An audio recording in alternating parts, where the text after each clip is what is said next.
और अखिलेश यादव का कन्नौज से चुनाव लड़ना लगभग तय हो गया। इसी के साथ खबर यह भी दरअसल कि कल अखिलेश यादव 12 बजे नामांकन दाखिल कर सकते हैं। कन्नौज से लेकर ये बड़ी खबर है, जहां पे अखिलेश यादव इस सीट से नामांकन कल घर से कर सकते हैं। 12 बजे का समय होगा जब अखिलेश यादव यहां से नामांकन करेंगे।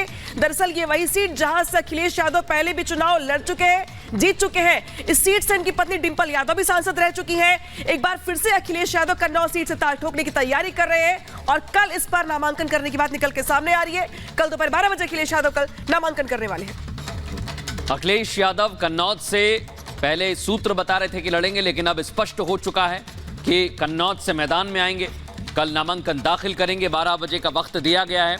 लेकिन एक और सीट जिस पर प्रत्याशी बदला गया, इसके क्या समीकरण हो सकते हैं, क्या कारण हो सकते हैं, यह भी आपको बताएंगे।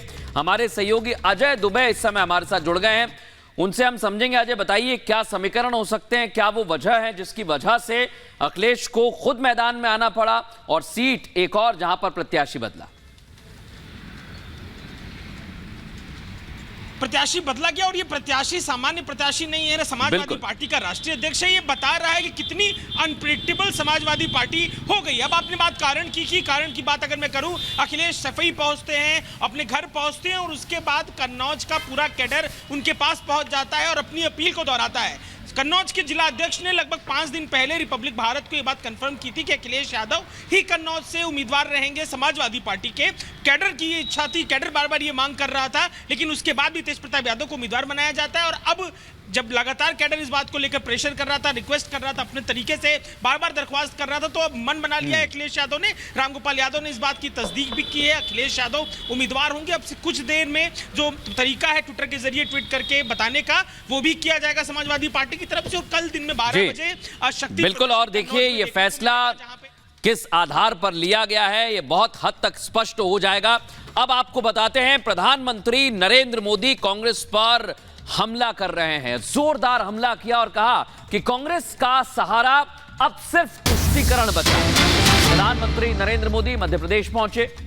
सागर में उन्होंने कांग्रेस पार्टी पर निशाना साधा है, कांग्रेस के घोषणा पत्र पर निशाना साधा।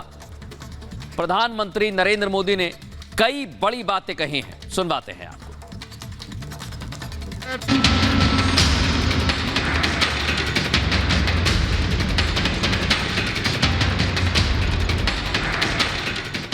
धार्मिक आधार पर आरक्षण और वोट बैंक के लिए तुष्टीकरण वाली कांग्रेस की नीति पर बीजेपी हमलावर है। पीएम मोदी लगातार कांग्रेस पर सामाजिक अन्याय का आरोप लगा रहे हैं। लोकसभा चुनाव के बीच कांग्रेस की पुरानी नीतियां उसके लिए मुसीबत बनती जा रही है। छत्तीसगढ़ के सरगुजा में प्रधानमंत्री नरेंद्र मोदी की रैली हुई, जहां एक बार फिर पीएम मोदी ने कांग्रेस के मैनिफेस्टो पर सवाल खड़े किए। कांग्रेस अपने घोषणा पत्र को भले न्याय पत्र कह रही हो, लेकिन प्रधानमंत्री नरेंद्र मोदी ने आंध्र प्रदेश की याद दिलाते हुए कांग्रेस पर सामाजिक अन्याय का आरोप लगाया। संविधान बन रहा था, बाबा साहब आंबेडकर के नेतृत्व में ये तय किया गया था कि भारत में धर्म के आधार पर आरक्षण नहीं होगा। लेकिन वोट बैंक की भूखी कांग्रेस ने कभी इन महापुरुषों की बातों की परवाह नहीं की। वर्षों पहले आंध्र प्रदेश में धर्म के आधार पर आरक्षण देने का प्रयास किया था। फिर कांग्रेस ने इसको पूरे देश में लागू करने की योजना बनाई।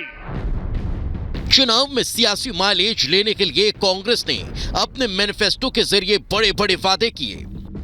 आर्थिक सर्वे कराकर समान अधिकार देने की बात कही, लेकिन ये नहीं बता रही है कि ये वही कांग्रेस है जिसने अपना वोट बैंक साधने के लिए पिछड़ों और दलितों का अधिकार छीन लिया।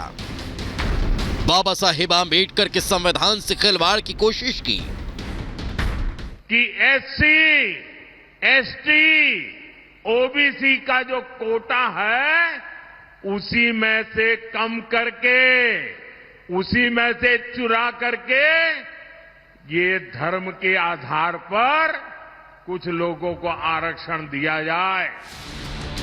हर बार की तरह की इस बार भी विपक्ष जाति और धर्म को आधार बनाकर चुनावी मैदान में है। वहीं प्रधानमंत्री नरेंद्र मोदी विकास और विश्वास को आधार बनाकर विजय रथ पर सवार हैं। पीएम मोदी सार्वजनिक मंचों से कई बार कह चुके हैं कि उन्हें 2024 की नहीं 2047 की चिंता है। मोदी के 2047 के विजन से विपक्ष समेत कई विदेशी ताकतें भी परेशान हैं। जब मैं विकसित भारत कहता हूं तो कांग्रेस वालों का और दुनिया में बैठी कुछ ताकतों का माथा गर्म हो जाता है। अगर भारत शक्तिशाली हो गया तो कुछ ताकतों का खेल ही बिगड़ जाएगा। लोकसभा का चुनावी रण बेहद रोमांचक होता जा रहा है। तुष्टिकरण और आर्थिक सर्वे के मुद्दे पर बीजेपी हमलावर है, वहीं कांग्रेस अपने बचाव के रास्ते तलाश रही है। अब देखना यह होगा कि बीजेपी के इन हमलों का जवाब कांग्रेस कैसे देती है। Bureau report, Republic Bharat.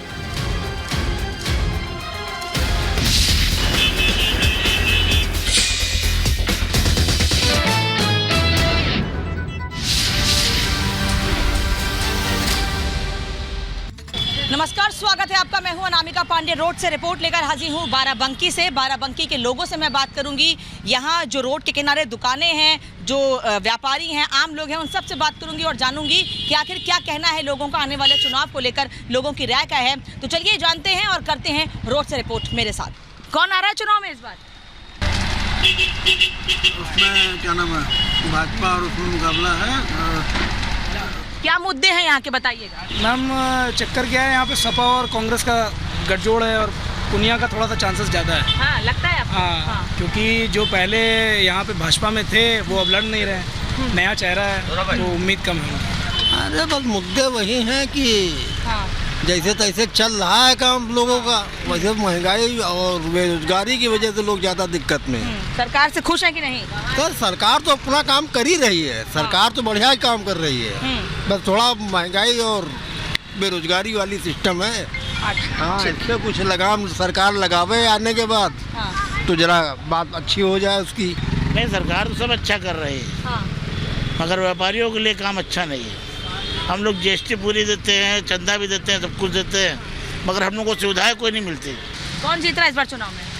Bhajpa के अलावा कौन जीतेगा? ऐसा क्यों? काम देखिए। जैसे काम बताइए मुझे कुछ। कौन सा काम नहीं हुआ? हाँ। कौन सा काम नहीं हुआ? सारे काम तो हो रहे हैं। जो कहा था वो किया है? जरूर। कौन जीत रहा है इस बार चुनाव में? भाजपा। क्यों? मुद्दे क्या, मतलब क्या मुद्दे रहने वाले और क्यों जीत रहे हैं? मुद्दे में हम कोई भी हो या ना हो, पर वो नहीं तो और कौन, आप बताइए। आपको ऐसा लगता है? बिल्कुल। कोई ऑप्शन नहीं है? नहीं, ऑप्शन ही। इस बार मोदी ही जीतेंगे। क्यों? क्योंकि लगभग सारे काम तो किए हैं। 370 का मुद्दा हो, राम मंदिर का मुद्दा हो और नारी सशक्तिकरण का मुद्दा हो, इसके अलावा और भी कई बड़े बड़े काम उन्होंने ही किए हैं। अच्छा, किसकी है इस वक्त, उसी की आएगी और कोई नहीं ला पाएगा। ऐसा क्यों?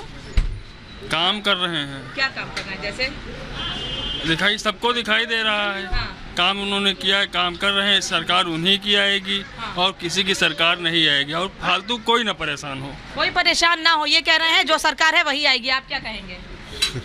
जो सरकार है वही आएगी। और क्या? आपको क्या लगता है क्या मुद्दे हैं यहाँ के इस बार? अरे मुद्दे हम क्या बताएं। सरकार से खुश है कि नहीं? हाँ, सरकार से खुश, बिल्कुल। आप बताइए। इधर, अच्छा इधर देख के बोलिए। बिल्कुल खुश हैं, बिल्कुल। क्या काम किया है सरकार ने? सारे काम किए। जैसे सब विकास, सारा पूरा विकास किया उन्होंने। हाँ। सारा विकास, हाँ। रोड्स हैं, हाँ। अनाज का देना, हाँ। बाकी बहुत सी चीजें हैं जो उन्होंने किया है। व्यापारियों के लिए किया है? सबके लिए किया है। अच्छा, क्यों भैया आप भी पीछे कुछ बोल रहे थे, इधर आ जाओ। अरे माइक पे नहीं बोले तो क्या बोला बता? हाँ, बीजेपी बहुत अच्छा काम करी है और आगे यही सरकार है, ये सबका कहना है। स्कूल कॉलेज सब बढ़िया से ठीक ठाक चल रहा है, बस। युवा खुश हैं आपके जैसे? जी हाँ, बिल्कुल खुश हैं, एकदम सहमति है पूरी। किसकी सरकार आ रही है भैया इस बार? इस बार भाजपा की सरकार आ रही है। क्यों? अरे भाजपा ने अच्छा 10 सालों से काम किया है, आगे भी करेगी। हाँ। उन्नति करेगी, इसलिए हम लोग तो फिलहाल ठीक ठाक है भाजपा सरकार। आपकी जो उम्मीदें थी वो पूरी हुई हैं सरकार से कि नहीं? बिल्कुल पूरी हुई है। हाँ। क्या क्या पूरा हुआ है जैसे? अरे सनातन धर्म को लेके थोड़ा आगे रहती है, ये सब चीजें अच्छी हैं। किसकी सरकार आ रही है? भाजपा। क्यों? क्योंकि हम सब बहुत काम बढ़िया हो रहा है।